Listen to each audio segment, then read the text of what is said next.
शुभ सकाळ आज हूँ 22 एप्रिल सोमवार। आज भिडियो आपण मैंने जानवाक पाइबे सकाळर 10टी गुरुत्वपूर्ण खबर। तेबे दर्शक बंधु आसतु जानिबा कौन रही संपूर्ण खबर।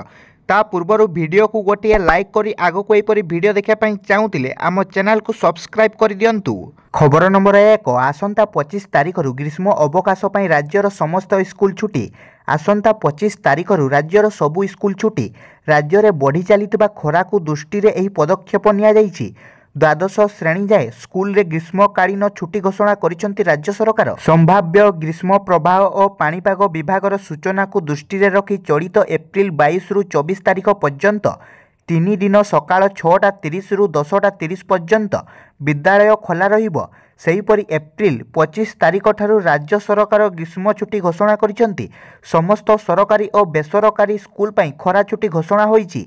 ए वर्ष प्रबल ग्रीष्म प्रभाव सह एकाधिक सहर रे तापमात्रा 40 डिग्री को पार करिछि। तेणु साधारणतः मे मासरे हेउतबा खरा छुट्टी को एथर आगुआ घोषणा करा जायछि। प्रबल गरम को दृष्टि रे रखी पिलामानंकु आराम प्रदान करिसेंति सरकार। खबर नंबर 2 युक्त 2 खाता देखारे विलंब। धार्य समय रे सरिलाणी उच्च माध्यमिक शिक्षा परिषद परिचालित युक्त 2 परीक्षा खाता देखा शनिवार द्वितीय पर्याय खाता देखा सारिबा पई चूड़ांत होइतिला। हेले छुट्टी रहितिबारु एथिपई खाता देखारे विलंब होईछि।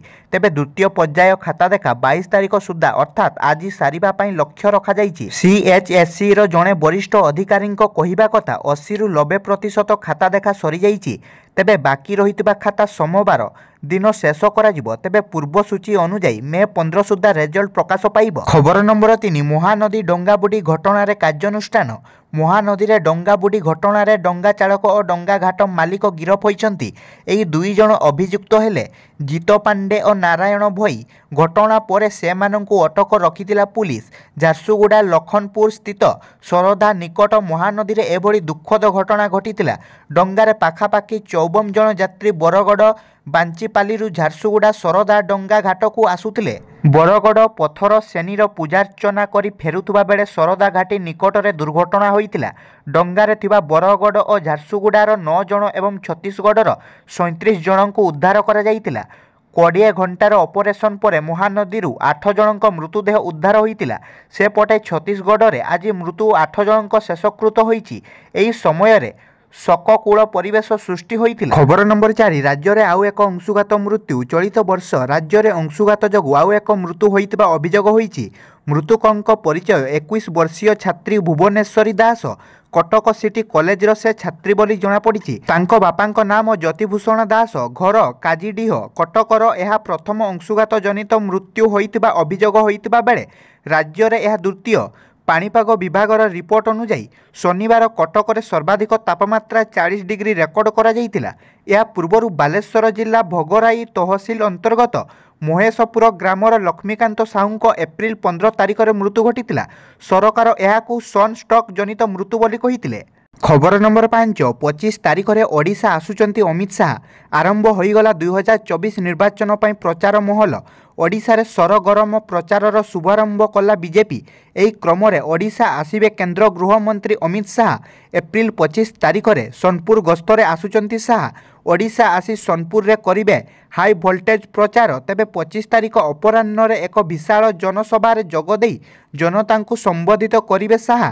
बलांगीर लोकसभा निर्वाचन मंडली रे सोनपुर आसुतबा बेले एही संसदीय क्षेत्र रे संगीता सिंह देव को सांसद प्रार्थी करिछि दल।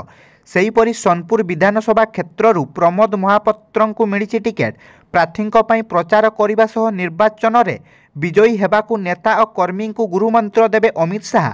एथिसह भुवनेश्वर रे दलर राज्य नेतृत्व को भेटी रणनीति संपर्क में आलोचना करिवे। कार्यक्रम सरिबा परे भुवनेश्वर रे रात्रि यापन करिवे केंद्र गृहमंत्री।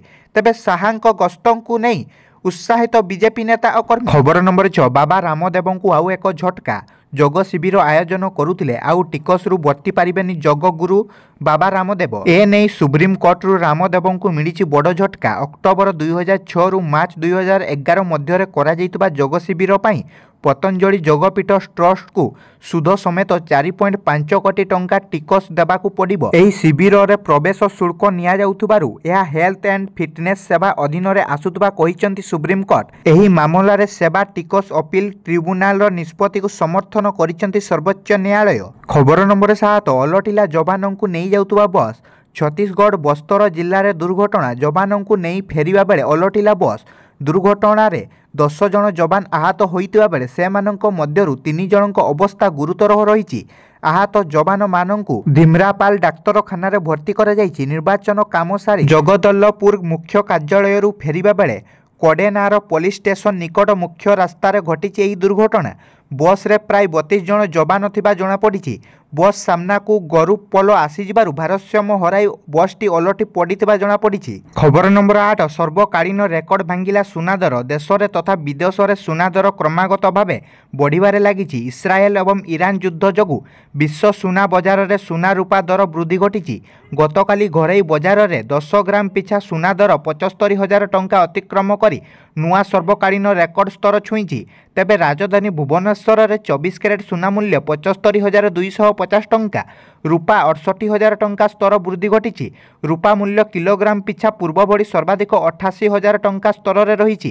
ବଜାରରେ 22 କ୍ୟାରେଟ୍ ସୁନା ମୂଲ୍ୟ 10 ଗ୍ରାମ ପିଛା 68,000 ଟଙ୍କା ଅତିକ୍ରମ କରି ନୂଆ ରେକର୍ଡ ସୃଷ୍ଟି କରିଛି।